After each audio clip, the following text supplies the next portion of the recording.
পদ্ধতি 1 নিয়ে আমরা আলোচনা করব। প্রথমে বিষয় হচ্ছে মৌলিক সংখ্যা। আমরা জানি মৌলিক সংখ্যা বলতে কি বুঝি।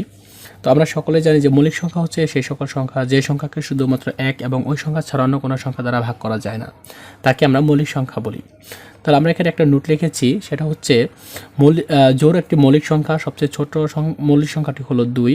1 থেকে 100 পর্যন্ত মৌলিক সংখ্যা আছে 25টি। তো আমরা এই মৌলিক সংখ্যা মনে রাখার জন্য বিভিন্ন ট্রিক অ্যাপ্লাই করতে পারি।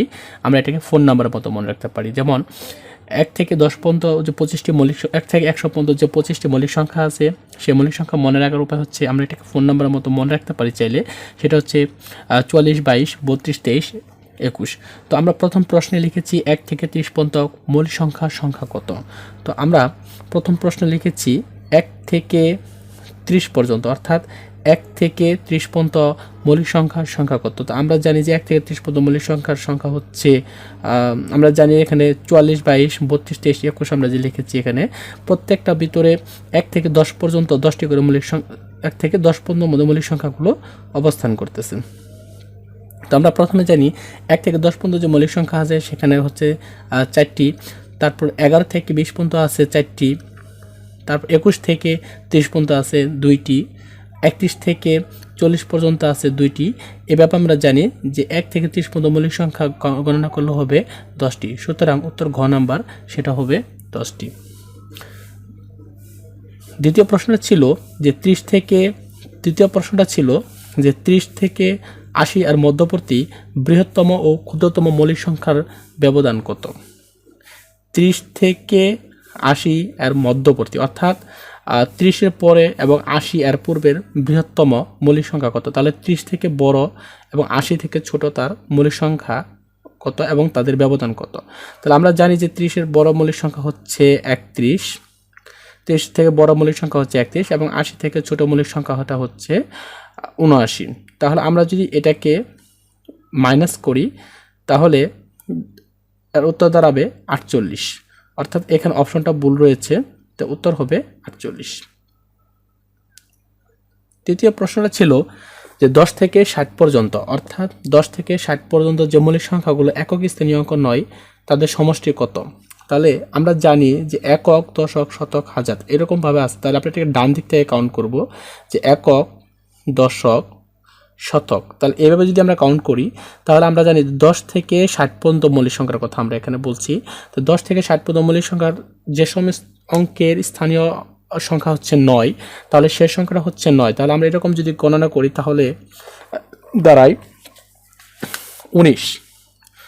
প্রথম হচ্ছে 19, অর্থাৎ 10-এর পরে 9, 19 প্রথমে আসে 19, তারপর আসছে 29, তারপর আছে 39, আমরা জানি যে 39, তারপরে আছে 49,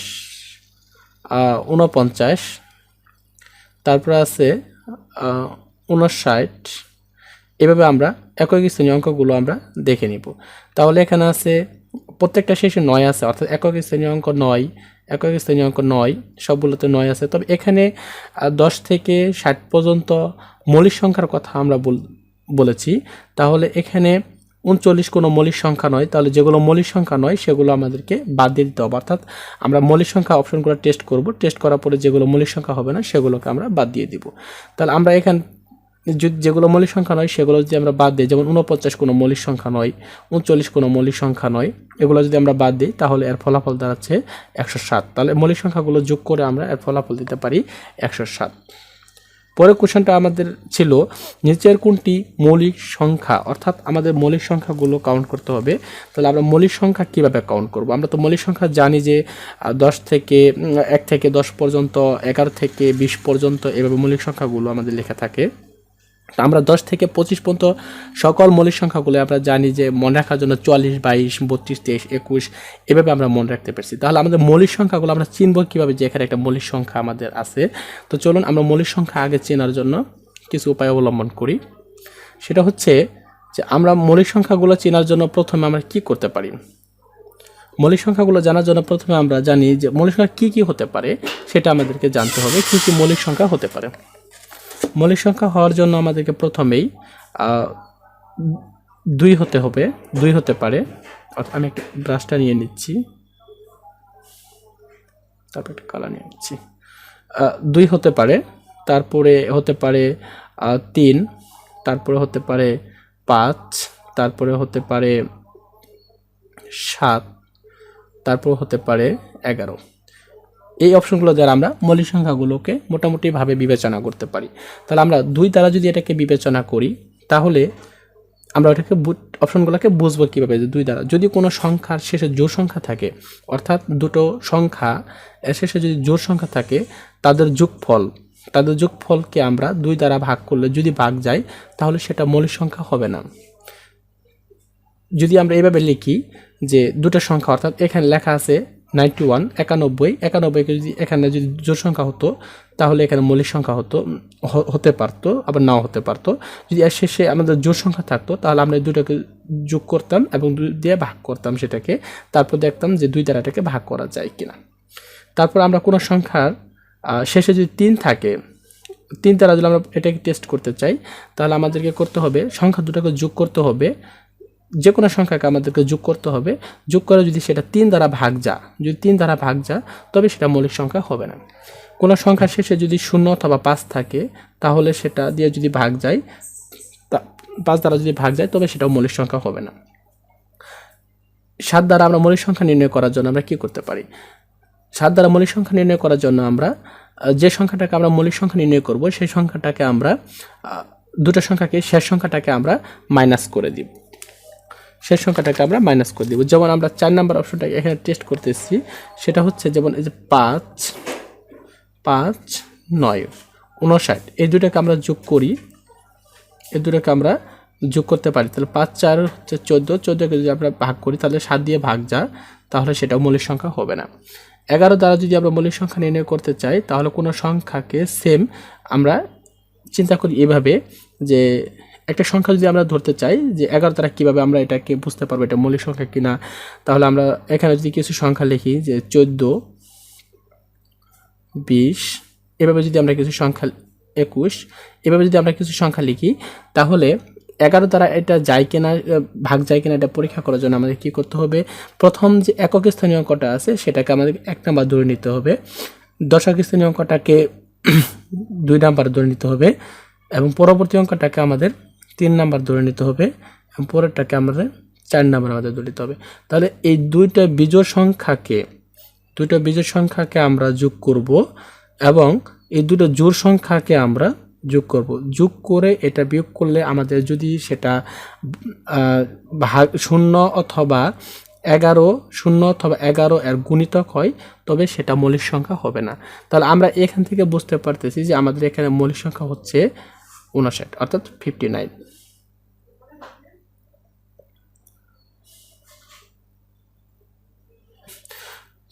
পদ্ধতি 2 থেকে আমরা জোড় ও বিজোড় সংখ্যা নির্ণয় করা শিখব। তো আমরা যদি জোড় এবং বিজোড় সংখ্যা নির্ণয়ের কথা বলি, তাহলে আমাদেরকে প্রশ্ন হচ্ছে বিজোড় সংখ্যা কোনটি? বিজোড় সংখ্যা দেওয়া আছে, অর্থাৎ m এবং n দুটি বিজোড় সংখ্যা, তাহলে কোনটি হবে জোড় সংখ্যা? তাহলে জোড় সংখ্যা বের করার জন্য m এর মান এবং n এর মান দুটি বিজোড় সংখ্যা দেওয়া আছে, তাহলে আমরা এটাকে বিজোড় সংখ্যা হিসেবে গণনা করতে পারি। তাহলে আমরা m এবং n এর মান যদি আমরা বিজোড় সংখ্যা হিসেবে গণনা করি, তাহলে আমরা প্রথম অপশনটাকে টেস্ট করতে পারি, সেটা হচ্ছে যে দুটাকে আমরা বিজোড় সংখ্যা ধরি। তাহলে m এর মান যদি আমরা 3 ধরি এবং n এর মান যদি আমরা 5 ধরি, তাহলে দুটোই বিজোড় সংখ্যা ধরতে হবে। তাহলে প্রথম অপশন অনুযায়ী গুণ m এবং n গুণ অবস্থায় আছে, তাহলে 3 5 15, 15 একটা বিজোড় সংখ্যা, আর আমাদের অপশনে চাওয়া হয়েছে কোনটা জোড় সংখ্যা। তাহলে ক নাম্বারটা সঠিক উত্তর হবে না। খ m প্লাস n, তাহলে আমরা জানি m n গুণ করলে হয় 15, 15 আর 1 এর সাথে যোগ করলে হয় 16, সুতরাং আমরা এটা পেলাম, এটা একটা জোড় সংখ্যা। বাকি অপশনগুলো আপনারা টেস্ট করতে পারেন। পরবর্তী কোশ্চেনটা ছিল বৃহত্তম ও ক্ষুদ্রতম সংখ্যা আমরা কিভাবে নির্ণয় করতে পারি। তো আমরা বৃহত্তম সংখ্যা বলতে কি বুঝি, ক্ষুদ্রতম সংখ্যা বলতে আমরা কি বুঝি? এখানে প্রশ্ন হচ্ছে 0, 1, 2, 3 দ্বারা বৃহত্তম ও ক্ষুদ্রতম সংখ্যার পার্থক্য কত? তাহলে এটাকে আমরা যদি করতে চাই, তাহলে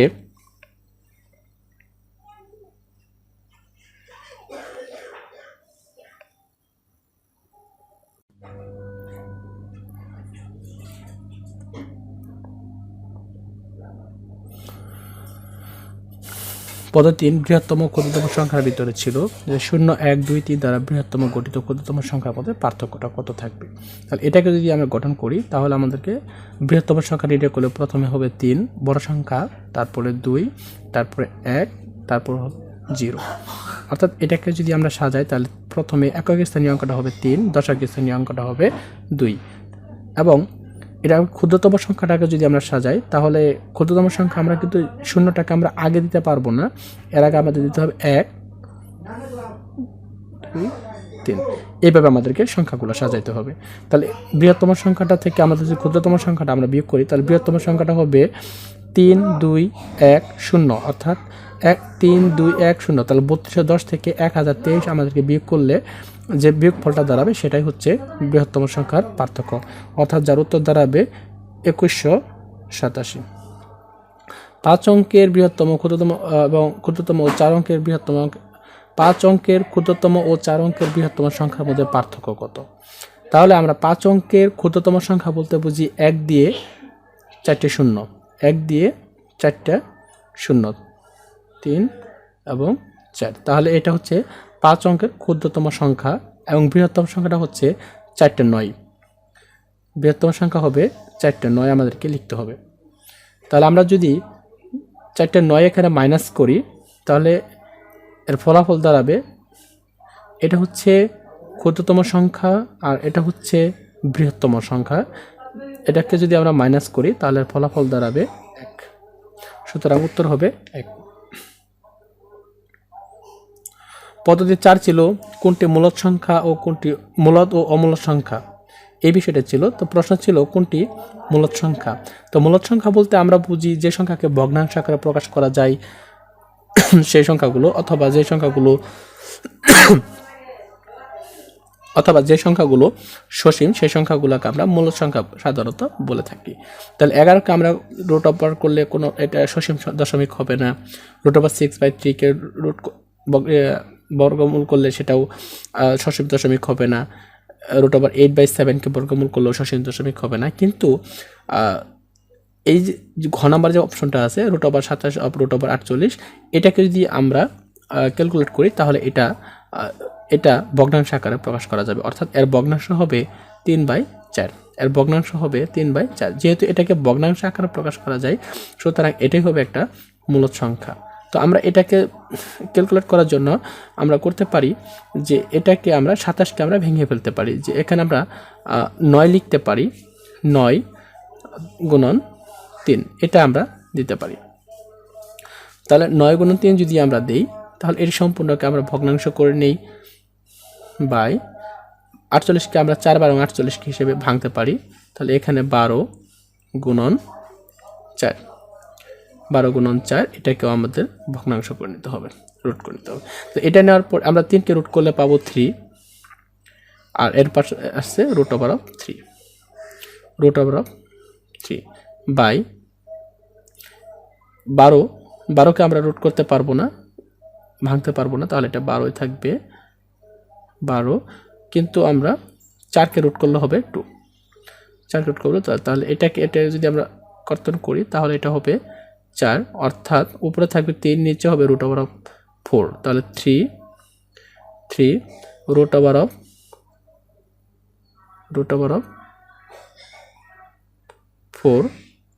গুণন √4 গুণন 2।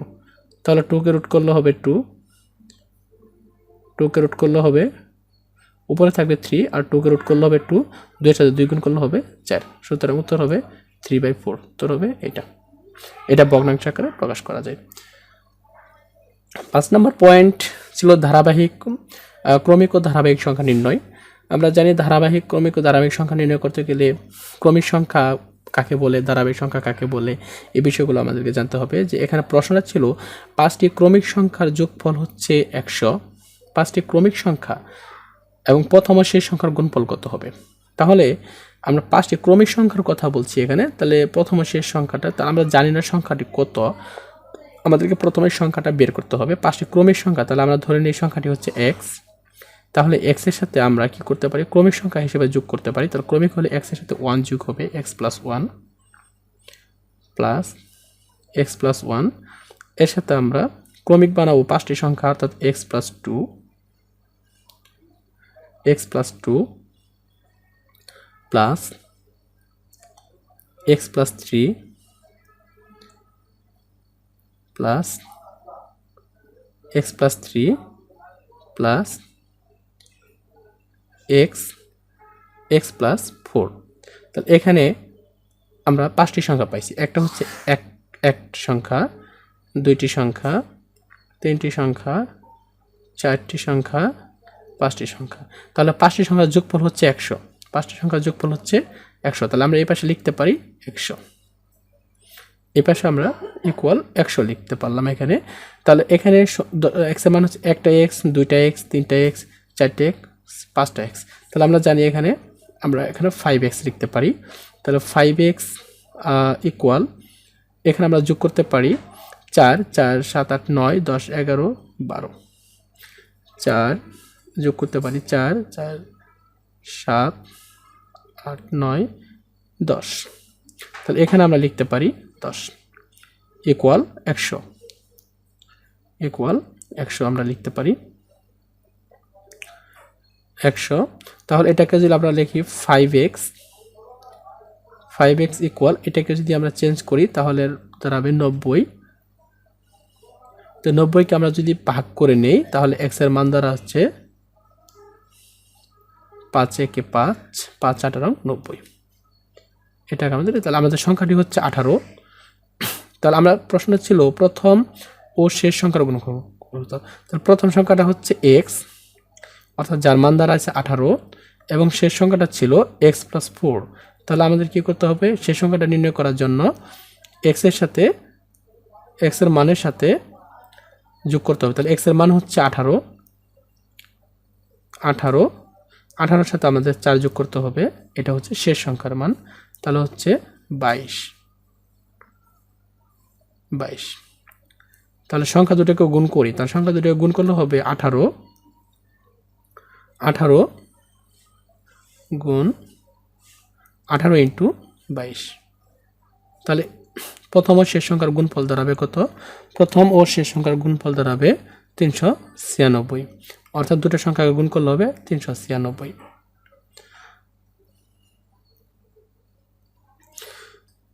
বর্গের অন্তর থেকে সংখ্যা কিভাবে আমরা নির্ণয় করতে পারি? দুইটি ক্রমিক সংখ্যার বর্গের অন্তর 37, সংখ্যা দুটি কত? দুটি ক্রমিক সংখ্যার কথা বলছে, তাহলে ক্রমিক সংখ্যা বলতে আমরা একটা সংখ্যা ধরতে পারি x, এবং ক্রমিক যেহেতু বলছে তাহলে আমরা আরেকটা সংখ্যা ধরতে পারি x + 1। তাহলে সংখ্যা হচ্ছে দুইটি, একটা হচ্ছে শুধু সংখ্যা, আরেকটা হচ্ছে ক্রমিক সংখ্যা। তো সংখ্যার সাথে x + 1 যোগ করতে বলা হয়েছে।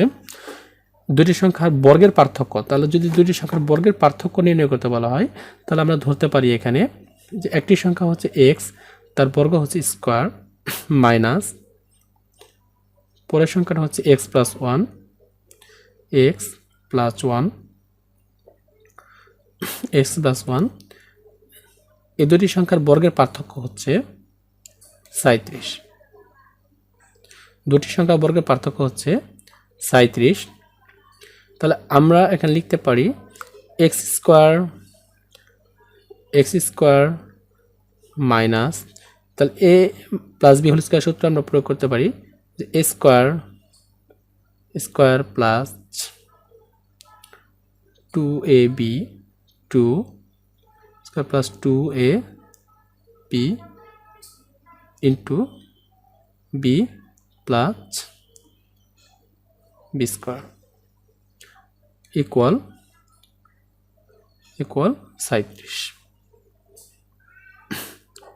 37। তাহলে এখানে x স্কোয়ার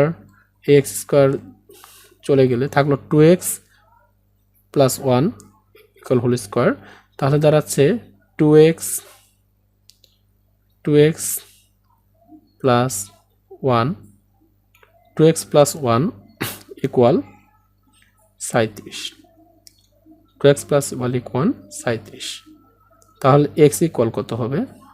x ইকুয়াল হবে 2x ইকুয়াল হবে 36। 1কে আমরা ওই পাশে দিলে হলো 36, আর x সমান বের হলো এটাকে আমরা 2 দ্বারা ভাগ করে দিলেই x এর মানটা বেরিয়ে আসবে, অর্থাৎ মান দাঁড়ালো 18। তাহলে x এর মান আমরা পাইলাম 18, অর্থাৎ x এর মান আমরা পাইলাম 18। তাহলে দুইটি সংখ্যা, এখানে দুইটি সংখ্যা হতে হবে। একটি সংখ্যা যদি 18 হয়, তাহলে আরেকটা সংখ্যা এর সাথে 1 যোগ আছে, তাহলে আমরা এটাকে লিখতে পারি যে 18 যোগ 1, 18 প্লাস 1, অর্থাৎ 19। তাহলে সংখ্যা দুটো হচ্ছে 18 এবং 19, সুতরাং সঠিক উত্তর হবে খ। 72-এর ভাজক সংখ্যা কয়টি? আমরা এটাকে 72কে আমরা লসাগু করে নিব। যদি ভাজক সংখ্যা নির্ণয় করতে বলা হয়, তাহলে আমরা এটাকে লসাগু করে নিব। তাহলে লসাগু করলাম, তাহলে এটাকে আমরা ভাজক সংখ্যা যেহেতু নির্ণয় করব, তাহলে আমরা সর্বনিম্ন সংখ্যা দ্বারা ভাগ করার চেষ্টা করব। এটাকে প্রথমে 2 দিয়ে ভাগ করব, তাহলে হবে 3 দুগুণে 6, 1, তাহলে 36 দুগুণে 72। তারপরে আছে আমরা এটাকে 2 দ্বারা ভাগ করব। যদি এটাকে আমরা 2 দ্বারা ভাগ করি, তাহলে হবে 18, তাহলে এটা হবে 18। আবার আমরা এটাকে 2 দ্বারা ভাগ করব, তাহলে হবে 9। এটাকে আমরা আবারও 2 দ্বারা ভাগ করব, 3 দ্বারা ভাগ করব, তাহলে উত্তর হবে 3। তাহলে এখানে আমরা 3 পাইলাম একটা, 2টা, আর 2 পাইলাম 2টা। তাহলে এটাকে আমরা লিখতে পারি 2 ইন্টু 2 ইন্টু 2 ইন্টু 3 ইন্টু 3। তাহলে এখানে 3 হচ্ছে 2টা, 2 হচ্ছে 3টা, তাহলে আমরা লিখতে পারি 2 এর উপরে 3 লিখতে পারি ইন্টু 3 হচ্ছে 2টা স্কোয়ার। তাহলে এই পাওয়ারের সাথে আমরা 1 করে যোগ করব, তাহলে এখানে আছে 3, হবে 1 যোগ হলে 4 ইন্টু এই পাওয়ারের সাথে 1 যোগ করলে হবে 3, তাহলে উত্তর দাঁড়াবে 12। আমাদের এইভাবে ভাজক সংখ্যাগুলো নির্ণয় করতে হয়। 12 যদি কোনো সংখ্যায় তাহলে উত্তর হবে 12। যদি কোনো সংখ্যায় যত তত থাকে, তাহলে আমরা এটাকে কিভাবে করব? তো একটি সংখ্যা 650 থেকে যত বড়, 820 থেকে তত ছোট, সংখ্যাটি কত? তো আমাদের এখানে অঙ্কটা আমরা শর্টকাটও করতে পারি। তো আমরা এটা যদি ম্যানুয়ালি করি, সেটাও শর্টকাটই হয়ে যাবে। আমাদেরকে বেসিকগুলো খুব ভালো করে জানা থাকতে হবে যে একটি সংখ্যা, কোন সংখ্যাটা? এক সংখ্যাটা। তো বড় সংখ্যাটা আমরা আগে লিখব। বড় সংখ্যা থেকে এই বড় সংখ্যাটা বড় কার থেকে? 650 থেকে বড়, 650 থেকে বড় এবং 820 থেকে ছোট। তাহলে বড় সংখ্যাটা হচ্ছে 820 থেকে এটা ছোট 820। তাহলে বা 2x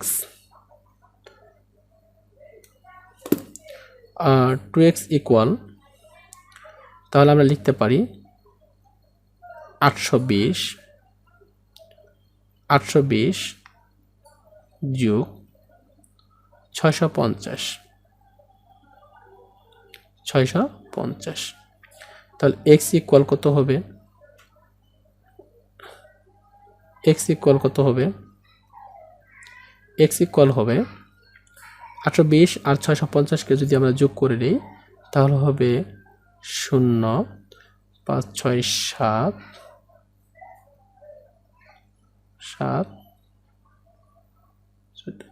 তাহলে হবে 8, 6, 14, তাহলে হবে 1470/2।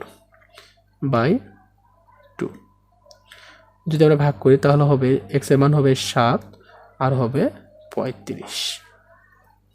x এর মান হবে 7 আর হবে 35, 735।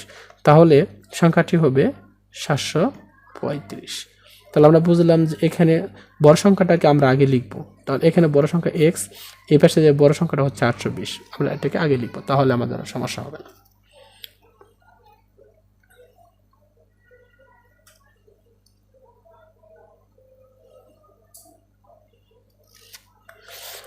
কোন সংখ্যার দ্বিগুণের সাথে 2 যোগ করলে যোগফল 88 হবে, অর্থাৎ কোন সংখ্যার দ্বিগুণের সাথে 2 যোগ করলে যোগফল 88 হবে। এই সংখ্যাটি আমরা ধরে নিতে পারি x, সংখ্যাটি ধরে নিতে পারি x, x এর দ্বিগুণ অর্থাৎ 2x, x এর দ্বিগুণ হচ্ছে 2x, 2x এর দ্বিগুণের সাথে আমরা 2 যোগ করে নিলাম, 2 যোগ করে নিলে সংখ্যাটি দাঁড়াচ্ছে 88, সংখ্যাটি আমরা ইংলিশে লিখছি 88। তাহলে আমরা জানি যে ক্যালকুলেট করলে 2x ইকুয়াল, যদি আমরা এই 88 থেকে মাইনাস করি, 88 মাইনাস 2 প্লাস ছিল এবার শেষে মাইনাস হবে x, বা এখানে বা হবে, এখানেও বা হবে x ইকুয়াল, তাহলে 88 থেকে 2 গেলে হচ্ছে 2 মাইনাস করলে হবে 86, 2 মাইনাস করলে হবে 86, 2x ইকুয়াল 86, তাহলে x হবে 4 3 43, তাহলে সংখ্যাটি হবে 43, অর্থাৎ 43 যোগ করলে যোগফল হবে 88। সমীকরণ থেকে সংখ্যা নির্ণয়ের পদ্ধতি জানার জন্য আমরা করতে পারি, কোন সংখ্যার 3/4 অংশের 1/5 মান 60 হলে সংখ্যাটি কত হবে, অর্থাৎ কোন সংখ্যার 3/4 মান 60 হলে সংখ্যাটি কত হবে। তো আমরা কোন সংখ্যার 3/4, অর্থাৎ x এর আমরা ধরে নিতে পারি x একটা অজ্ঞাত রাশি, x এর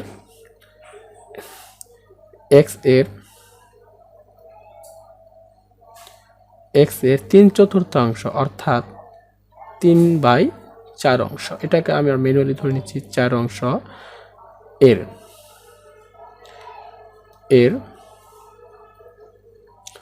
1/5 অংশ অর্থাৎ 1/5, 1/5 অংশ ইকুয়াল 60।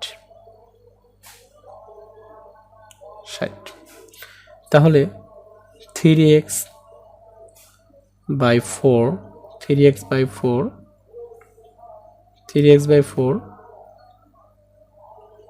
এর 1/5 অংশ, 1/5 অংশ সমান 60, 1/5 অংশ সমান 60।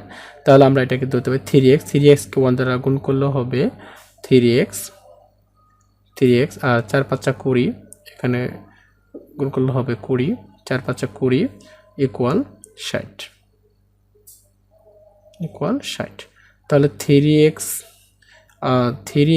ইকুয়াল ধরতে পারি আমরা এটা 60, এপাশে ভাগ ছিল এপাশে গুণ হয়ে যাবে, তাহলে হবে এখানে হবে 20, বা x ইকুয়াল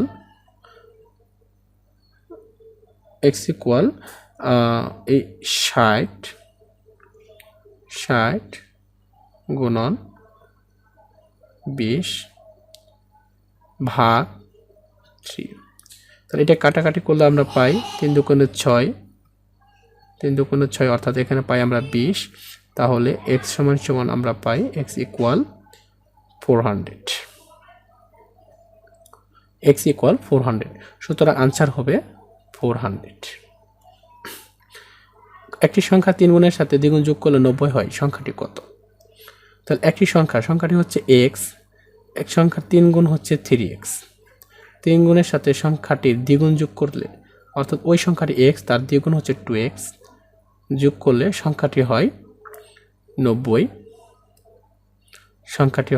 90, তাহলে সংখ্যাটি কত হবে। তাহলে আমরা জানি এখানে বা 3x ইকুয়াল 2x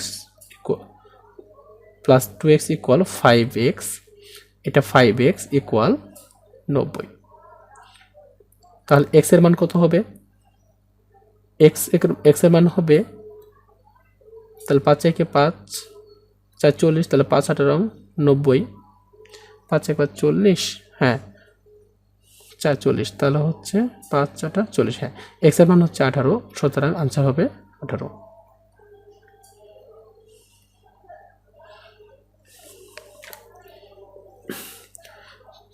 পদ্ধতি 10 আছে।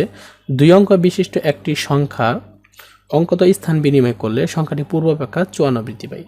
সংখ্যাটির অঙ্কদ্বয়ের পার্থক্য কত? কোনো সংখ্যার অঙ্কদ্বয়ের পার্থক্য যদি দেওয়া থাকে তাহলে সেটা খুব সহজেই করা যায়। অর্থাৎ এখানে সংখ্যার অঙ্কদ্বয়ের পার্থক্য দেওয়া আছে 54। যদি কোনো সংখ্যার অঙ্কদ্বয়ের পার্থক্যের কথা বলা থাকে এবং তার মান দেওয়া থাকে, তাহলে সেই সংখ্যাটাকে আমরা সরাসরি 9 দ্বারা ভাগ করে দিব। সরাসরি আমরা 9 দ্বারা ভাগ করে দিব। যদি আমরা এটাকে 9 দ্বারা ভাগ করি তাহলে উত্তর হবে 6। যে কোনো সংখ্যার অঙ্কদ্বয়ের পার্থক্য দেওয়া থাকলে বা মান দেওয়া থাকলে সেটাকে আমরা 9 দ্বারা ভাগ করে দিব, তাহলে 6 নং 54, সঠিক উত্তর হবে 6। সুতরাং উত্তর হবে 6। ধন্যবাদ সকলকে, সবাই ভালো থাকবেন, সুস্থ থাকবেন। পরবর্তী বিষয়বস্তুর উপর আমরা আলোচনা করব। এর পরবর্তীতে আমরা লাইভ ক্লাসে অ্যাড হওয়ার চেষ্টা করব, যাতে আমরা সরাসরি সকলের সাথে কথা বলার মাধ্যমে বুঝাইতে পারি। ধন্যবাদ সকলকে।